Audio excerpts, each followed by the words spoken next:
Assalamualaikum warahmatullahi wabarakatuh, Bu Desi. Waalaikumsalam Pak Firman. Bagaimana kabarnya hari ini Pak? Ya, beginilah Bu, seperti yang Ibu Desi lihat sendiri Bu. Dari ekspresi wajahnya sepertinya Pak Firman hari ini tampak kurang semangat. Nih, apakah benar demikian Pak Firman? Ya, begitulah Bu, saya sedang ada masalah. Kalau Bu Desi sendiri, bagaimana kabarnya Bu? Alhamdulillah, saya dalam kondisi yang baik Pak Firman, sehat dan ceria. Dan semoga kita semua selalu dalam lindungan Allah Subhanahu wa Ta'ala, sehingga bisa keluar dari semua masalah yang kita hadapi Pak. Amin. Oh iya Bu Des, apakah sekarang Ibu punya waktu yang longgar? Dan bisakah saya minta waktunya sebentar Bu untuk mengobrol? Tidak lama kok Bu. Kalau sekarang saya sedang tidak ada pekerjaan sih Pak. Kalau Bapak mau ngobrol-ngobrol boleh saja Pak, dengan senang hati. Kira-kira masalah apa yang mau Bapak obrolkan dengan saya hari ini? Saya lagi suntuk nih Bu. Saya juga lagi galau nih Bu sekarang. Karena saat koordinasi dengan kepala sekolah kemarin, beliau menyampaikan bahwa kita harus mencapai target kelulusan 100% tahun ini apapun alasannya. Nah, hal inilah yang membuat saya resah dan kepikiran terus, Bu. Oh, jadi Bapak mau membicarakan keresahan Bapak karena sekolah menargetkan kelulusan murid 100% pada hari ini, begitu ya Pak? Iya, benar sekali Bu. Pak Firman bisa menceritakan secara detail permasalahan seperti apa?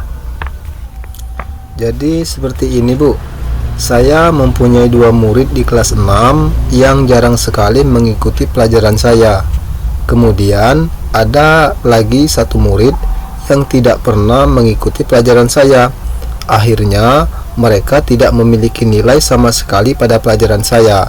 Mereka tidak memiliki nilai ulangan harian maupun nilai tugas-tugas karena memang mereka tidak pernah mengikuti, dan sekarang waktu pembelajaran semester 1 akan segera berakhir kan Bu? Iya benar Pak. Pak Firman bisa ceritakan apa yang menjadi penyebab murid-murid Pak Firman jarang atau bahkan tidak pernah mengikuti pelajaran dan penilaian yang Bapak laksanakan? Tentu Bu Des. Anak yang tidak pernah berangkat ini karena dia habis kecelakaan dan tulang kakinya retak Bu, sehingga membutuhkan waktu yang lama untuk penyembuhannya. Dan sekarang sudah hampir 5 bulan dia di rumah dengan kondisinya yang sehat, tapi kendalanya dengan kakinya yang belum 100% pulih. Dan untuk murid yang jarang masuk, setelah saya konfirmasi ke guru-guru lain yang mengajar di kelas saya, memang murid ini malas sekolah Bu. Dan kata teman-temannya, dia mau berhenti sekolah, serta orang tuanya tidak mengarahkannya. Dan saya sendiri masih berupaya agar anak ini mau menyelesaikan sekolahnya Bu. Jadi dari cerita Pak Firman tadi, inti masalah Bapak adalah ada beberapa murid yang tidak memiliki nilai karena tidak pernah hadir dalam kegiatan penilaian. Akan tetapi di pihak lain Pak Firman harus memenuhi target sekolah agar tahun ini bisa meluluskan murid 100%. Begitu ya Pak? Iya betul sekali Bu. Berangkat dari masalah ini, apa sih sebenarnya yang diinginkan oleh Pak Firman? Jadi Bapak menghendaki kondisi yang seperti apa yang seharusnya terjadi terkait masalah tadi? Yang saya inginkan sih simple saja sih ya Bu. Sejauh ini saya setuju-setuju saja dengan target sekolah yang ingin meluluskan anak 100%. Akan tetapi harus ada dasar yang benar. Tidak memberi nilai tanpa dasar, harus melalui cara yang benar kan Bu? Ya benar sekali Pak Firman, luar biasa. Saya setuju sekali dengan pendapat dan prinsip Pak Firman. Artinya kita sudah mendidik anak dengan cara yang benar, baik dari segi peraturan akademik, kemudian dengan kondisi murid yang demikian, di mana kita sudah berada di akhir semester ini ya kan Pak. Kira-kira harapan seperti apa yang Pak Firman targetkan terhadap murid tadi Pak? Saya kepinginnya sih Bu, mereka punya nilai yang berkualitas untuk pelajaran saya Bu. Bisa Bapak jelaskan Pak, maksud nilai yang berkualitas itu seperti apa ya Pak? Jadi mereka punya nilai karena mereka mengerjakan soal-soal atas dasar kemampuan mereka sendiri. Mereka memahami pelajaran bukan karena dikerjakan oleh orang lain Bu. Selain itu, mereka juga harus mengikuti seluruh rangkaian penilaian yang sudah saya rencanakan semester ini Bu. Jadi kalau saya tangkap, murid Pak Firman itu punya nilai yang lengkap karena mereka mengerjakan kegiatan penilaian atas dasar pemahaman mereka sendiri, begitu ya Pak? Ya, betul sekali Bu. Ya, mantap sekali Pak Firman. Nah, kalau menurut Pak Firman sendiri nih, kira-kira apa saja sih yang bisa Pak Firman lakukan untuk mempertahankan prinsip Pak Firman tersebut sehingga dapat memenuhi target sekolah, yaitu mencapai kelulusan 100% tadi Pak? Ini dia Bu, saya masih memikirkan cara tersebut. Makanya saya mengajak Ibu untuk berdiskusi hari ini Bu. Oke, masih dalam proses pemikiran ya. Begini ya Pak. Nah, sekarang saya punya pertanyaan penting nih Pak. Sejauh ini apa saja langkah yang sudah Pak Firman lakukan terkait masalah anak tersebut Pak? Sudah ada upaya yang saya tempuh sih Bu, seperti menghubungi orang tua mereka dan meminta kerjasama agar anaknya mau berangkat ke sekolah bagi yang sehat, dan meminta orang tuanya yang anaknya kecelakaan agar mau mempelajari materi dan mengerjakan soal yang saya kirim melalui WA ke orang tuanya tersebut. Dan saya juga menitip pesan melalui teman mereka untuk menyampaikan pesan tertulis agar mereka berangkat serta mengerjakan kegiatan penilaian dari saya. Namun hasilnya tetap sama Bu, mereka tidak berangkat ke sekolah dan tidak mengerjakan tugas yang saya berikan Bu. Jadi kalau saya tangkap, Pak Firman sudah berupaya maksimal, namun untuk hasilnya sendiri masih nihil ya Pak ya? Ya, begitulah Bu. Jangan putus asa dong Pak, pasti ada jalan untuk menyelesaikan masalah ini. Nah, sekarang menurut Pak Firman ini pendekatan apa yang lebih efektif agar anak-anak tersebut mau mengerjakan penilaian? Maksudnya anak akan lebih menurut dan bersedia mengerjakan kegiatan penilaian yang berkualitas tadi jika Pak Firman melakukan tindakan-tindakan seperti apa kira-kira Pak? Apa ya Bu? Mungkin mereka akan mau memahami materi dan mengerjakan soal-soal tersebut jika saya datangi langsung ke rumahnya Bu, dan saya bimbing mereka serta saya tunggui mereka dalam mengerjakannya Bu. Wah, ide yang bagus itu Pak Firman. Boleh dicoba loh. Benar Bu, kenapa saya tidak kepikiran ke situ sebelumnya ya Bu? Baik Pak, jadi kapan Pak Firman akan memulai dan mencoba ide tersebut? Segera mungkin dong Bu. Besok setelah selesai mengajar, saya akan langsung eksekusi rencana ini. Mantap sekali loh Pak Firman, semangat ya. Nah sekarang mari kita melangkah ke planning ini ya Pak.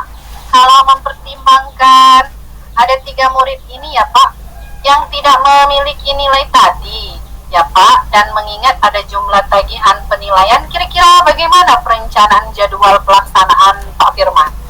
Saya akan memulai dengan melaksanakan penilaian harian yang pertama dulu Bu, dan saya akan datangi satu persatu ke rumahnya. Setelah itu minggu berikutnya saya lanjutkan kegiatan penilaian berikutnya, begitu Bu. Kemudian kira-kira Pak Firman, pihak yang akan Pak Firman ajak kerjasama dalam menangani masalah ini siapa kira-kira Pak Firman? Saya akan bekerja sama dengan orang tua atau pihak lain yang tinggal bersama murid tadi Bu. Terus untuk memantau secara langsung dan menyemangatinya agar minat dan motivasi belajarnya tumbuh dan meningkat. Harapan saya setelah saya berkomunikasi dan melakukan pendekatan personal dengan mereka, khususnya bagi yang sehat, maka saya berencana untuk kegiatan penilaian berikutnya, saya akan meminta mereka secara langsung untuk dapat hadir ke sekolah. Syukur-syukur mereka jadi termotivasi untuk berangkat ke sekolah setiap hari Bu. Harus dilakukan dengan hati-hati, pelan-pelan dan perlahan untuk mengambil hati mereka agar mereka termotivasi kembali untuk belajar ya Bu. Wah, mantap Pak Firman. Matang sekali rencananya Pak. Jadi kita sudah ngobrol banyak nih ya Pak ya. Kira-kira hal apa yang bermanfaat yang Pak Firman peroleh hari ini? Yang bermanfaat bagi saya, yang semula saya bingung harus bagaimana agar mampu memenuhi target sekolah, tetapi tetap harus bertindak profesional sebagai seorang guru terkait penilaian. Nah, sekarang saya sudah tahu apa yang harus saya lakukan untuk memenuhi target sekolah tersebut dengan tetap memegang prinsip profesionalisme saya sebagai seorang pendidik dalam melaksanakan penilaian, yaitu dengan melakukan home visit, menuntun mereka dalam belajar dan mendampingi mereka secara langsung dalam mengerjakan kegiatan penilaian, serta saya akan mengadakan pendekatan personal dan menjalin komunikasi yang baik dengan mereka agar minat dan motivasi belajar mereka dapat tumbuh dan meningkat kembali Bu.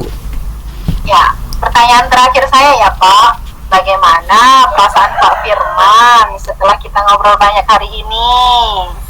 Alhamdulillah Bu, yang semula saya galau dan bingung ya Bu, sekarang saya sudah tercerahkan dan kembali bersemangat. Terima kasih atas waktunya ya Bu, bantuan dan juga dukungannya Bu Desi. Sama-sama Pak Firman, Alhamdulillah saya jadi ikut lega Pak, bisa menyelesaikan masalah teknik. Pak Firman bisa mengeluarkan ide-ide cemerlang yang muncul dari Bapak sendiri. Oke, kalau begitu selamat beraksi Pak Firman, dan semoga aksinya berjalan dengan lancar dan berhasil. Semangat Pak Firman dan sukses selalu. Ya, terima kasih Bu Desi. Baiklah Pak Firman, jangan lupa setelah actionnya nanti, jangan lupa kabari saya hasilnya ya Pak. Oke, pasti dong Bu. Kalau begitu saya out dulu ya Bu. Wassalamualaikum warahmatullahi wabarakatuh. Waalaikumsalam warahmatullahi wabarakatuh. Arahkan pandangan ke depan, Tuhan kan menuntunmu. Sadarilah masa berganti. Assalamualaikum warahmatullahi wabarakatuh Bu Desi. Waalaikumsalam Pak Firman, bagaimana kabarnya hari ini? Baik Bu Desi, kira-kira apa yang mau Ibu ceritakan nih?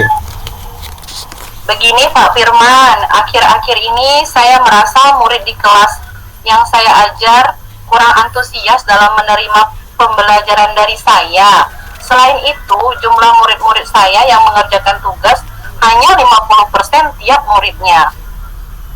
Jadi, menurut Bu Desi, apa yang Ibu harapkan dari obrolan kita hari ini Bu? Saya mengharapkan solusi atau permasalahan saya tentang antusias murid-murid yang saya ajarkan Pak. Menurut Bu Desi, hal apa saja yang membuat murid-murid Ibu kurang antusias dalam pembelajaran bersama Ibu? Kalau saya ingat, hal yang menyebabkan murid-murid saya kurang antusias adalah yang pertama, pembelajaran saya sepertinya membosankan, terlalu monoton, yang terlalu dominan untuk berbicara, bercerita di depan murid-murid saya. Yang kedua, saya tidak memberikan kesempatan murid saya untuk berpendapat atau aktif berbicara pada pembelajaran saya. Oh, begitu ya. Kira-kira apa saja yang dapat membuat murid ibu antusias dalam pembelajaran ibu? Menurut saya, murid-murid pasti menginginkan pembelajaran yang asik, tidak monoton, tidak membosankan. Wah, saya sependapat nih Bu. Lalu, menurut pendapat ibu, apa saja yang bisa membuat murid-murid asik dan tidak bosan pada pembelajaran ibu? Menurut saya, pembelajaran harus berpusat pada murid.